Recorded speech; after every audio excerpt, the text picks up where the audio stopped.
Family, नमस्कार आप सभी को और नवमी की हार्दिक शुभकामनाएं। तो मैं रेडी शेडी होकर आ गई हूँ किचन में और आज है मेरे काम का चौथा दिन। तो अब बनाने वाले हैं नवमी का भोग, यानी कि आज होगा कन्या पूजन। तो बस उसी के लिए फटाफट से मैं आ गई किचन में। अब करते हैं सारी तैयारी।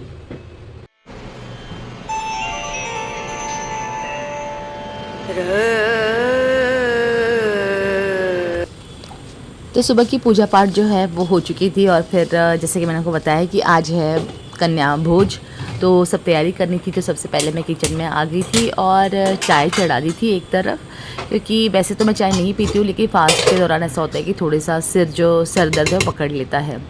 तो मैं चाय बना रही थी और साथ साथ में मैंने यहाँ पे चने हैं उबाल दिए थे, आलू भी उबाल दिए थे और बस यहाँ पे जो है चने की सब्ज़ी की जो भोग के चने हैं उसकी तैयारी कर रही थी, और जिसमें जीरा और हींग और चने और मसाला डालकर मैंने जो है सब्ज़ी बना ली थी। तो सब्ज़ी बन चुकी थी और अब मैं गूंद रही थी यहाँ पर आटा। एक बार सोचा आटा लगा के रख दूँ तो फिर एक 5-10 मिनट में सेट हो जाएगा, तो मैं पूरियाँ तल दूँगी। बस साथ ही साथ जो है अपने उपवास की सब्ज़ी को भी मैं बना रही थी यहाँ पर। तो ये आलू उबल गए थे, उसी की मैंने यहाँ पर जो है उपवास वाली सब्ज़ी बना दी थी।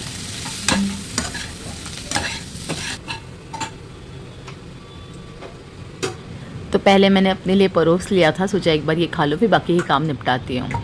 फिर जो है रवा भून लिया था, क्योंकि मुझे सूजी का जो है हलवा बनाना था, और साथ ही साथ मैंने पूरियाँ भी यहाँ पे तल ली। तो लगभग सारे काम जो है मेरे 4 बजे तक निपट गए थे, क्योंकि 6 बजे जो है सबको बोल दिया था कि 6-6:30 बजे तक आ जाना।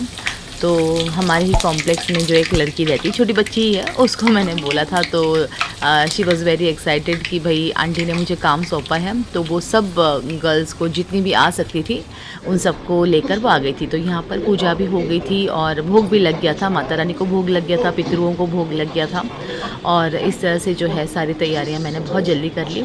और जब तक 6:30 पौने 7 बजे होंगे डॉट, मुझे लगता है उस समय सब बच्चे जो हैं फटाफट से आ गए थे। तो ये जो पिंक शर्ट में जो ये लड़की नज़र आ रही है, जो थोड़ी सी हाइट में ज़्यादा है, उसने मेरा जो है बहुत हेल्प करी बच्चों को बुलाने में, क्योंकि मैं यहाँ पे ज़्यादा किसी को भी जानती नहीं हूँ, नई हूँ। आपको पता ही है कि अभी बस 2 महीने पहले यहाँ पर शिफ्ट हुई थी मैं।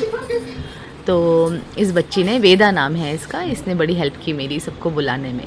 तो जितने बच्चे आ सकते थे वो सब आ गए थे और बहुत ही अच्छी तरीके से ये जो दिन है मेरा बीता। लगभग पापा जाने के बाद 3 साल के बाद मैंने लास्ट ईयर से ही शुरुआत की है वापस एक बार कन्या पूजन और नवरात्रों की। सो ये सेकेंड ईयर था, और सेकेंड ईयर ऐसा कुछ हुआ था कि मैं नहीं कर पाई थी प्रॉपर तरीके से। तो बस इस साल जो है माता रानी ने बड़ी मेहर दिखाई मुझ पे और काफ़ी अच्छे तरीके से हुआ। लेकिन हाँ, एक साथ में एक चीज़ और भी आपको मैं बता दूँ, मैं हर साल मैं आश्रम, जो अनाथ आश्रम होते हैं वहीं जाकर जो है वहाँ की बच्चियों को जो मैं अपने हिसाब से जो भी मैं कर पाऊँ थोड़ी बहुत अपनी यथाशक्ति अनुसार वो मैं कर देती हूँ। और घर पर जो है वो आसपास में बच्चे रहते हैं, तो ऐसा मन करता है कि उनको भी बुला दो, क्योंकि वो जाने पहचानने वाले होते हैं। लेकिन ये नियम है कि हर साल जो है मैं आश्रम में जाकर बच्चियों को खाना खिला देती हूँ। तो मुझे लगता है कि ये कोई बड़ी बात नहीं है, लेकिन ऐसा करने से मन को सुकून बहुत मिलता है। आपका तो इंतजार बिल्कुल भी नहीं था। सबके पैर पड़ लिए थे और उतने में मेरी फ्रेंड भी जो है वो आ गई थी। हल्दी कुंकू के लिए मैंने बुलाया था, तो वो थोड़ा लेट हो गई, तो जिसको आज उसको यहाँ पे आने के लिए उसको टाइम मिला तो वो आ गई थी। सो बस इसी तरीके से सभी कन्याओं की जो है मैंने पूजा कर ली थी और बड़ा मन को सुकून मिला। लगभग 3 साल के बाद शायद ये टाइम मेरी लाइफ में आया है जो मैं ये कर रही हूँ, और बड़ा अच्छा लगा। सो आज का दिन बहुत ही अच्छा बीता। नवमी का, अष्टमी का दिन जो बहुत प्यारा बीता। माता रानी ने बड़ी मेहर दिखाई। बस जाते जाते इतना ही कहूँगी कि यथाशक्ति अनुसार जो भी कर पाएँ करें। आसपास में हम जो पहचानने वाले होते हैं उनके लिए तो अक्सर करते ही हैं, लेकिन कभी कभी हमें आश्रम में जाके, या कुछ ऐसी बच्चियाँ होती हैं जिनके आसपास या जिनका कोई नहीं होता, मुझे लगता है कि उनके लिए करना ज़रूरी है। मैं वो चीज़ें शेयर नहीं करती हूँ, मुझे ऐसा लगता है कि नहीं, वो चीज़ें शेयर करना ज़रूरी नहीं है। सो ये मेरी फ्रेंड है, स्कूल फ्रेंड है मेरी, तो ये भी आ गई थी, बस उसी को यहाँ पे जो है हल्दी कुमकुम में दे रही थी। तो आज का ये ब्लॉग बस इतना ही। अच्छा लगा हो तो लाइक कीजिएगा, कमेंट कर सकते हैं कि मेरी बात आपको कैसी लगी कि आश्रम में जाके लड़कियों को खाना देना बहुत ज़्यादा ज़रूरी है।